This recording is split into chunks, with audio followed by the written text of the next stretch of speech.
네, 우리 오늘 첫 방문, 또 첫 예배 선교사님들 한 분은 예외시고 우리 장흥 선교사님은 몇 차례 저희 강단에서 말씀을 전해주신 바 있고 나머지 가정들은 처음입니다. 우리 한번 박수로 환영하겠습니다.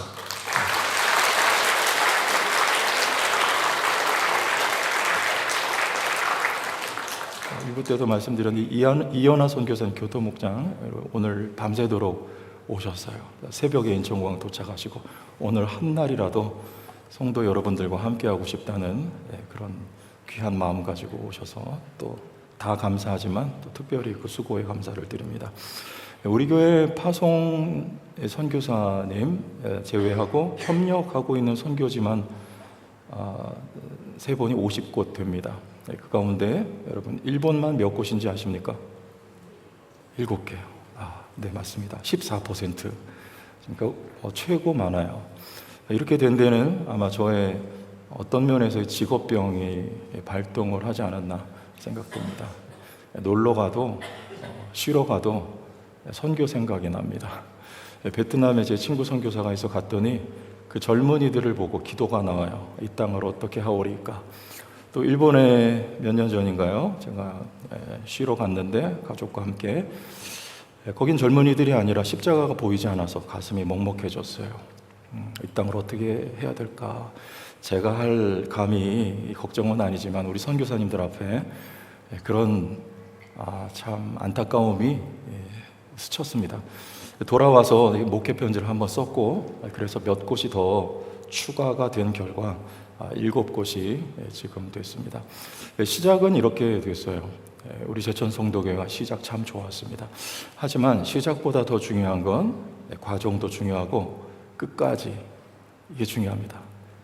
시작했는데 도중에 포기하면 시작 안 한만 못한 것입니다. 끝까지. 그래서 이 끝까지를 유지하게 해주는 힘이 오늘 설교 제목과 같습니다. 인테그리티입니다. 제가 영어를 즐겨하거나 좋아하거나서가 아니고요. 우리 말로는 성실, 또 진실함, 어떤 상황과 형편에도 굴하지 않는 일관됨, 이런 내용으로 번역이 되지만 저는 그냥 이 단어 그대로 의미를 한번 되새겨보고 싶어서 그대로 가져왔으니까요. 혹시 여러분 가운데 불편하신 분들은 양해를 구하고 저도 몹시 불편하지만 이렇게 제목을 정해봤습니다. 이 인테그리티는 무엇인가? 멀리가 예를 들지 않고 우리가 사도행전을 보고 있는데요. 이 빌립보 교회가 세워질 때 그 첫 성도가 루디아였습니다. 루디아가 예수를 믿고 자신의 집을 오픈하고 그리고 바울 일행을 극진히 환대를 합니다. 근데 이 섬김이 끊이지 않고 지속돼요. 사도 바울이 이제 빌립보를 떠나 데살로니가에 갔을 때입니다. 빌립보 4장 16절을 보시죠. 데살로니가에 있을 때에도 너희가 한 번뿐 아니라 두 번이나 나의 쓸 것을, 여기서 너희는 누굴까요? 빌립보 성도들입니다. 데살로니가 지나 고린도로 갔어요. 우리 고린도에서 18장 5절 사도행전 18장 5절에 실라와 디모데가 마게도냐로부터 내려옵니다. 마게도냐는 빌립보요. 내려온 곳은 사도 바울이 있는 고린도였습니다. 바울이 하나님의 말씀에 붙잡혀, 이 말은 일을 하며 브리스길라와 아굴라와 함께 일을 하며 복음을 전했던 바울인데 생계를 위해서 이유를 지난주에 설명을 드렸었습니다. 그런데 디모데와 실라가 빌립보 성도들의 헌금을 가지고 와서 바울을 후원합니다. 그래서 일하지 않고 말씀에만 집중할 수 있었어요. 그때 말씀에 붙들려 사도 바울이 복음을 전할 수 있게 된 내용입니다. 마지막으로 로마에 가서 바울이 옥고를 치르고 있을 때 4장 18절 빌립보서입니다. 내게는 모든 것이 있고 또 풍부한지라 에바브로디도 편에 너희가 준 것을 뭐 했습니까? 에바브로디도를 빌립보 교회에서 바울에게 옥바라지 하도록 파송했습니다. 그때 교회에 헌금을 거두어서 바울에게 전했습니다. 계속 심지어는 이런 상황 속에서도 후원을 중단하지 않았습니다. 고린도후서 8장 1, 2절입니다. 함께 읽어보실까요? 형제들아, 하나님께서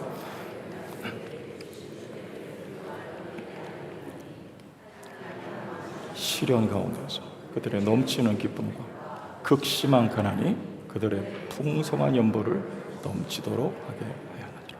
어떤 상황입니까? 이 정도 되면 중단할 만하지 않아요. 환난 중에도, 극심한 가난 중에도 빌립보 교회 마게도냐 성도들은요, 사도 바울에게 처음 시작한 일을 계속하고 어떤 하지 못할 이유가 있어도 중단하지 않고 계속합니다. 여러분, 이것이 인테그리티예요. 이것이 있었기 때문에 사도 바울의 삶, 저는 어떤 면에서 안디옥 교회보다도 이런 인테그리티가 갖춰져 있는 빌립보 교회를 더 후하게 점수를 주고 싶습니다. 여러분, 우리가 사회생활을 할 때는 어떨까요? 우리 신앙의 영역에서도 마찬가지예요. 사도 바울이 마가를 데리고 가기를 원치 않았습니다. 바나바는 데리고 가자고 했습니다. 왜냐? 마가는요, 인테그리티가 갖춰져 있지 않았던 사람 같아요. 첫 번째 선교에서 중도 하차를 합니다. 사도 바울 안 된다. 여러분, 이런 사람 주의 사역에서도 그리고 일반 사회에서도 환영받지 못합니다. 제가 지난주에 목사님들 모였는데 부교육자 한 사람 때문에 아주 속상해하세요. 세상에 교회 온 지 6개월밖에 안 됐는데 목사님한테 카톡 하나 보내고 목사님 안녕히 계세요. 그리고 가버렸대요. 제가 그랬어요. 잘 갔다. 그런 경우는요, 교회 하등에 도움이 되지 않습니다. 인테그리티가 안 돼 있어요. 여러분, 리더에게 있어서 가장 중요한 덕목이 뭘까요? 주의 회장이죠. 잭 웰치가 그랬어요. 인테그리티라고 했습니다. 왜냐하면 지도자가 진실성이 결여되어 있으면 아무도 따르지 않아요. 그게 제일 중요한 거예요. 이것은 하나님의 성품이기도 하다는 것입니다. 창세기 12장 3절에 하나님 말씀하셨어요. 아브라함에게 너로 말미암아 모든 족속이 복을 받게 하리라. 하나님은요, 말씀하시면 반드시 이루십니다. 믿습니까? 이스라엘 백성들이 무지와 저항에도 불구하고 하나님은 이를 이루어 가셔요. 예수님을 이 땅에 보내시고 군중들은 예수를 십자가에 못 박으라고 외칩니다. 그 배후에 사탄의 작용이, 사탄의 역사가 있었지만 하나님은 그럼에도 불구하고 아브라함에게 약속하신 그 약속을 모든 민족이 복을 받게 하셨던 하나님의 역사를 우린 사도행전을 통해서 보고 있지 않습니까?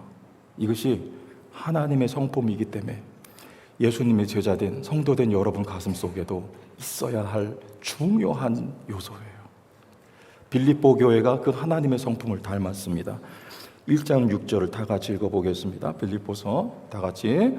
너희 안에서 착한 일을 시작하시니가 그리스도 예수의 날까지 이루실 줄을 우리는. 여기서의 착한 일이란 빌립보 교회 성도들의 바울을 향한 기도와 사랑과 환대와 섬김을 바랍니다. 누가 시작했다고요? 하나님이 시작하셨어요. 하나님의 성품입니다. 교회는 인테그리티가 있어야 되는 거예요. 이걸 누가 이룹니까? 그리스도 예수의 날까지 하나님이 이루어 가신다고 말씀하십니다. 기적의 사과란 책이 있습니다. 키무라 아키노리라고 하는 일본인 농부가 자신의 경험을 사과가 가르쳐 준 것이라는 책에 썼는데, 이것은 이분의 이야기를 다른 분이 쓴 책이에요. 사과 농사를 짓는데 농약 비료 주지 않고 가능할까요?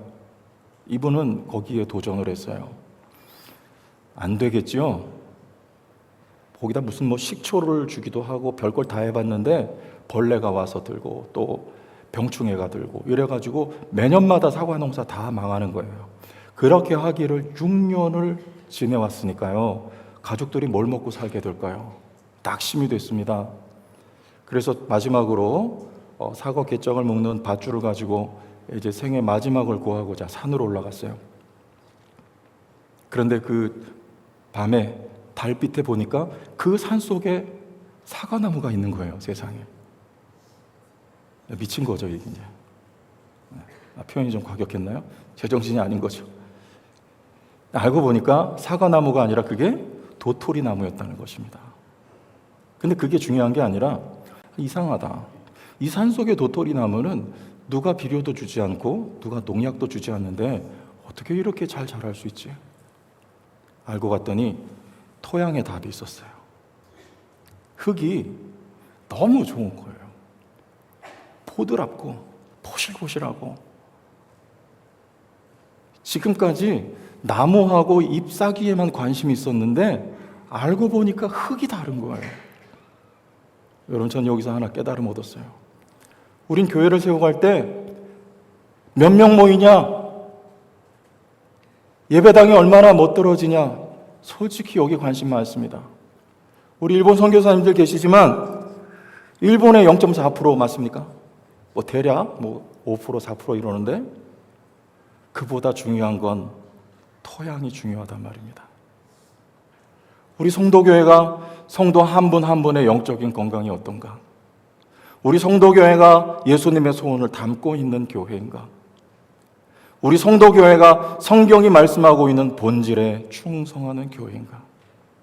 여러분, 토양이 더 중요해요. 그러면 열매는 건강한 열매가 맺혀지게 된다는 것이죠. 그러고 봤더니 10년 만에 다시 재도전을 해가지고 사과 열매를 얻었어요. 근데 신기하게 그 사과 이름을 명명하여 기적의 사과라고 했습니다. 왜냐?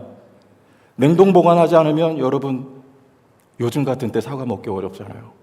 근데 실온에 사과를 두어도 이게 썩지를 않는단 말이에요.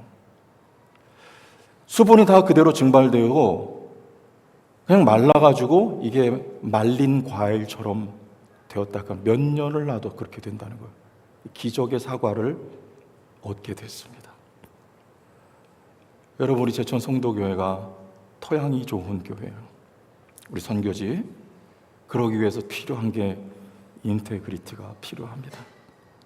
예수님께서 우리를 위해서 어떤 시험과 도전에도 굴하지 않고 창세기 12장 3절에 말씀하신 그 말씀을 성취하신 것처럼 여러분, 우리에게 어떤 어려움과 장애가 있어도 하나님께서 우리에게 하라고 명하신 그 사명을, 여러분, 5글자 인테그리티, 그것이 우리 속에 마치 천년 고목이 세워지듯 여러분 심장 속에 5글자 인테그리티가 세워져서 하나님이 기쁘게 사용하시는 우리 제천 성도교회가 되기를 바라고, 어떤 분이 그랬습니다. 불꽃의 의미는 타오르는 것이고 교회의 존재 목적은 선교라고 했습니다. 교회마다 재정이 어려워지면 제일 먼저 끊는 게 선교비예요. 성경적이지 않습니다. 어떤 상황 속에도 주님께서 이제 그만해도 된다라고 말씀하실 때, 즉 주님 다시 오실 때까지 이 일을 꾸준히 성실하게 영적인 일관됨을 가지고 밀고 나가서 하나님이 기뻐하시며 낙심치 말고 때가 이르면 거두게 되리라는 약속의 말씀을 보게 되는 우리 성도교회가 되기를 예수님의 이름으로 축원합니다.